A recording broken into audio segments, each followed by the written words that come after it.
Hello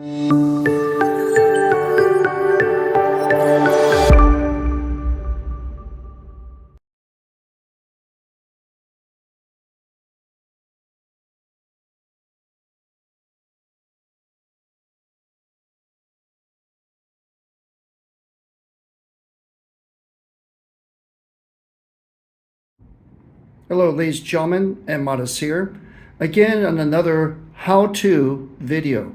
In this topic today, we're going to be talking about how to solder some small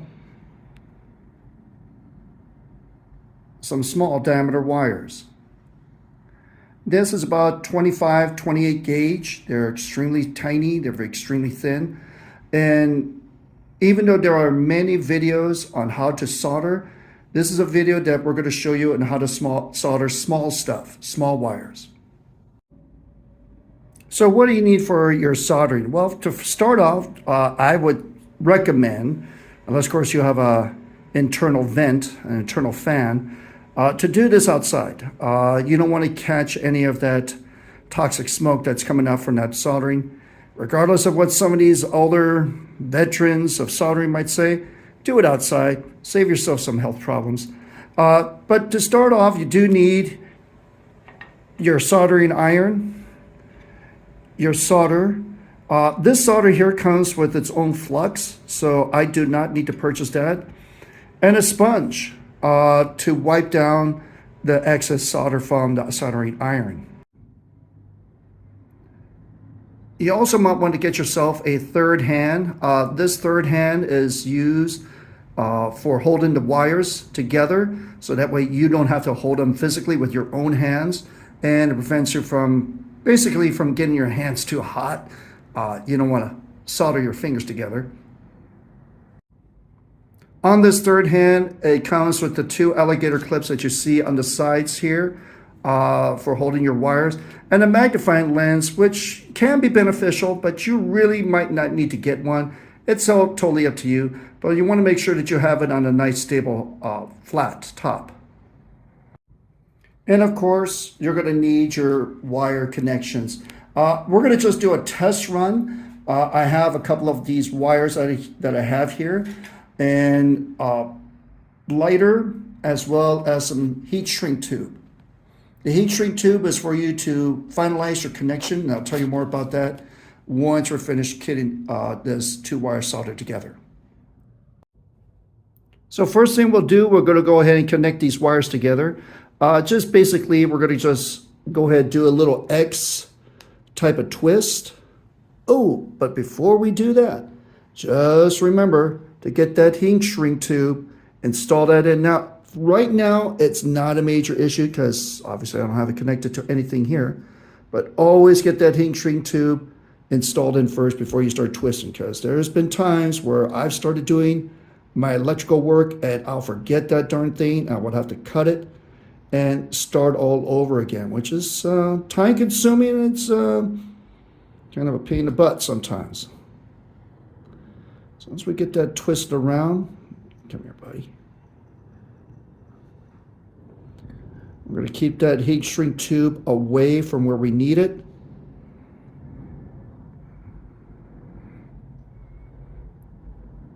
And there you go for now. So let's go ahead and get that third arm into play. Let's go ahead and set that up. And let's go ahead and attach our wire on there, onto the alligator clips. Again, the magnifying lens probably won't not be needed, but I just want to show you. So I could get that focused in on there. How that would actually look when we actually start doing that soldering. But for now, I'll focus in on it later on. Okay, so right now we have our wires braided together. They're connected to the alligator clips. I'm going to go ahead just really quickly just focus in on the braided area that you can see here in the magnifying lens. So let's go ahead and get this test run started. We already have our soldering iron all set to go. We have our solder here as well. Best thing that I've seen is to attack it from the bottom Get the wires heated up a bit. And then, oops, add your solder on top. And as you can see right now, after doing just that little bit, your connection's made.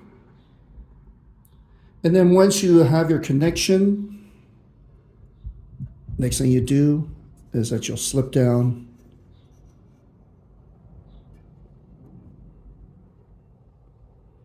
that heat shrink tube. And then you would just, yikes, nice. The next thing you do is that you'll just heat up that heat shrink tube. And you will have your connection. Now just make sure that as you're shrinking that tube, that you don't want to melt the plastic around the wire, just enough for it to make a good bond.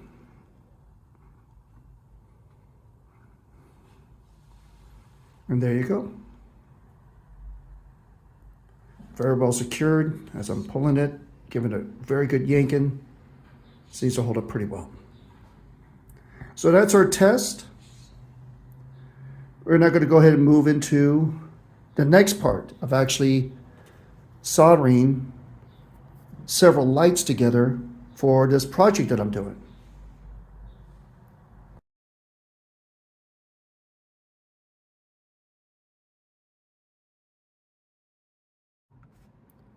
So in the second part of this how-to soldering, how to do soldering on small wires, we're going to go ahead and do a short soldering event using these wires that I have here. I have here a coin connection with a push button device to turn on and off my lights. A very long extension with male and female hookups that allow me to detach and attach lights together. And lastly, the lights. Now, again, these lights here are from Evans Design. These are your Z chip cool white lights that I've always wanted to solder down on my many models. As you've seen my projects before, my models that I've built, I have several ships that I've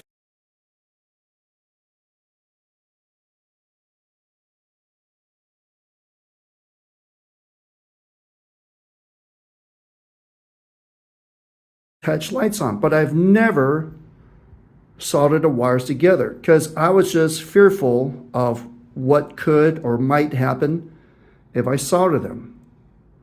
And especially for these very thin wires. I mean, these are smaller than 28 gauge, I believe. So we're going to go ahead and give that a shot now.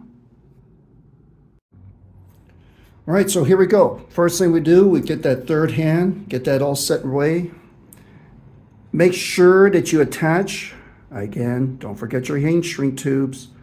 I've seen several people get frustrated, including myself, forgetting to put these things on. So I always like to come by, put those things on, and basically, come here, you. Basically just crimp the end so that when it doesn't fall out as you're doing your soldering.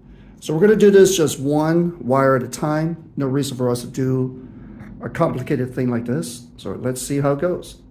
Okay, so we have our coin battery connection to our extensions over here to the left. I've already braided the wires together, as you can see under the magnifying glass. Make sure that you understand that you want to put red to red, black to black. Don't mix them up. You will not have a good connection. So here we go. We're going to go ahead and start connecting these. Again, eat up that wire. And then just add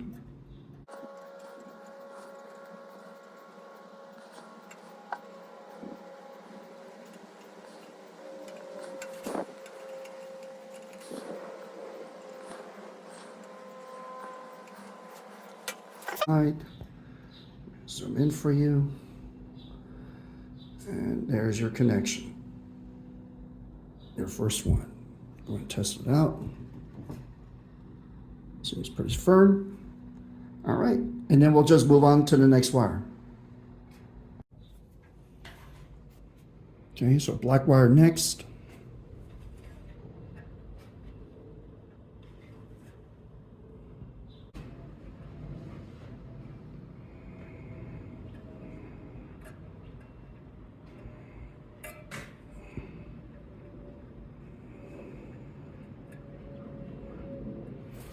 All right, well, I think that might be as good as it gets.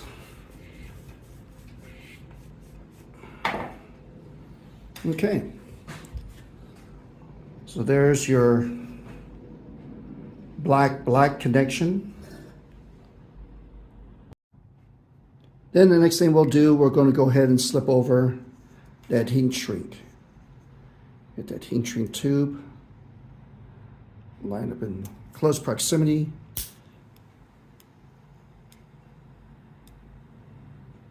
Give it a bit of that lighter. Ooh, that feels good, yeah. Pinching it down, yeah.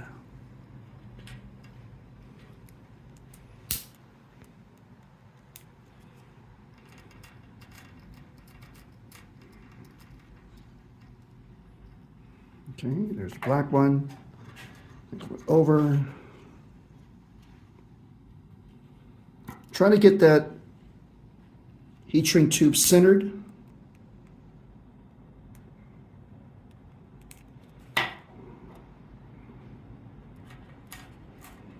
And the heat shrink basically just protects that connection from any oxidation, any rusting of the wires.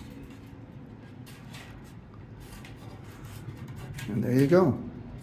First actual connection. Okay. So now the next thing we'll do, we'll go ahead and get that connection, that extended connection, and connect my Z-chip lights. Okay, they're really tiny. They're under 1 millimeter, ladies and gentlemen. They're under 1 millimeter. Again, from Evans Design. Now, the coin clip, the coin switch, the battery holder is basically a 3-volt,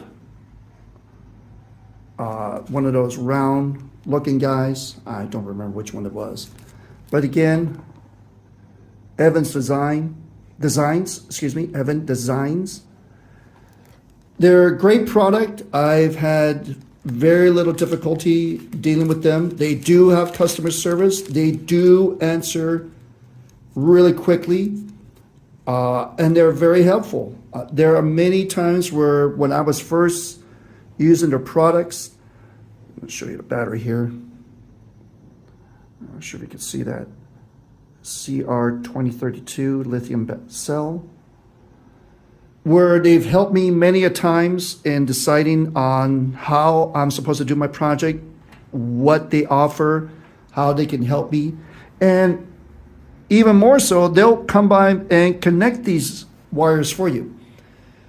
It does cost maybe $1, $3 at the most, more. But I felt that, it's time for me to pony up and either pay them, which was what I was doing before, or actually doing the soldering bit. So let me just show you. I just braided the lights to the connection. And again, don't forget your heat shrink tube. Don't forget those. And just to show you that this thing does work, I'm going to go ahead and hit that switch. And looks like our connection's good.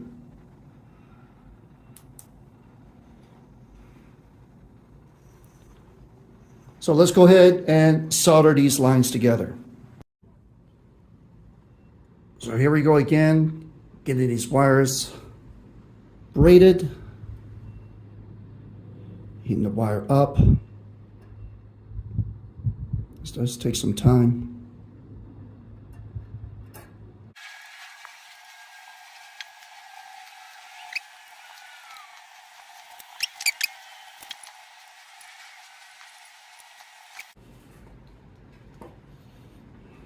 Okay.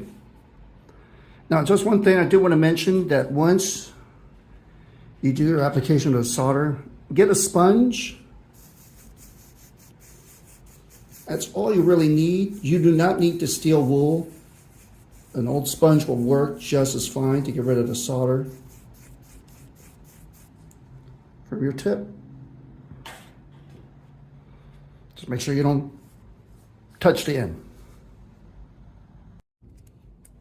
Again, heat up that heat shrink tube. Oh yeah. Ooh, that feels good. I just do this on my own, ladies and gentlemen. I probably shouldn't do this, but I just want to make sure that that's nice and tight in there for that heat shrink tube. The rubber, it kind of burns a little bit. Nothing major to cry about. But again, if you're doing this, if you're young, maybe not a good idea. But hey, you know what? You'll get used to it. Get the other one. Check the connection. Connection for the red wire looks good.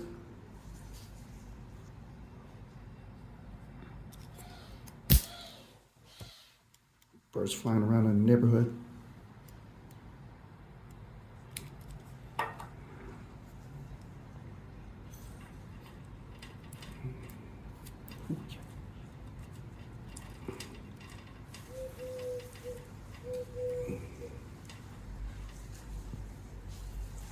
And there you go. Okay, so we'll give it one final test. And if it doesn't come out, you know, you can always snip those wires. Yes, Mr. Pitching. And redo it again. Just make sure on that coin connection, put that thing in there correctly.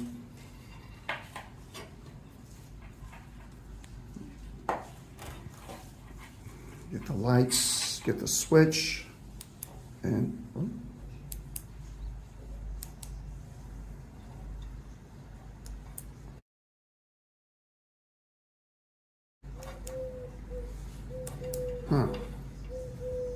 you damn dork. You hit the battery on the wrong side. Okay, so take a look at your battery. There is a little bit of symbology on there, you know, plus, minus. On the battery itself, there is a plus sign on there. So there, plus to plus. Hit the switch. And there you go.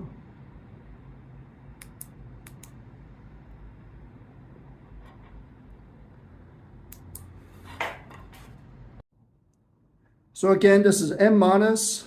Let me take my glasses off here. There we go. Now you know who I am.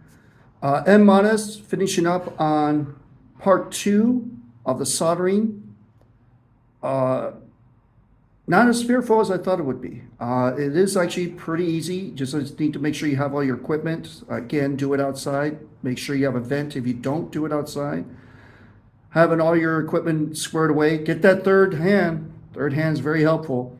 And be patient. It does take a bit of time for the wires to heat up and actually get that solder onto that wire. I kind of cheated a little bit and actually touched the soldering to the ironing pin. I mean, maybe that's the thing. I don't know. I'll have to look that up.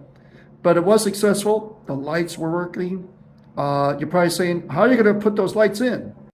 Well, I'm going to put those lights in by either slipping it through what is referred to as the nipple. Yes, it is called the nipple. It is a threaded hollow tube that you screw a hex nut on one end, slip that through, the lights through that inside hollow tube, and then secure it on the other end with another hex nut. Or I can detach, as I already mentioned to you, detach the links and put that thing on there that way. And that's basically what I like to do with my models, is actually be able to diagram it with the wires, the lights on in a full hull model, or detach it and put it onto a diorama base, a C base. a seascape. So this then, Modest. Hopefully you enjoyed this video. Comment, like, share, and subscribe. Okay, thank you very much. Have a good day.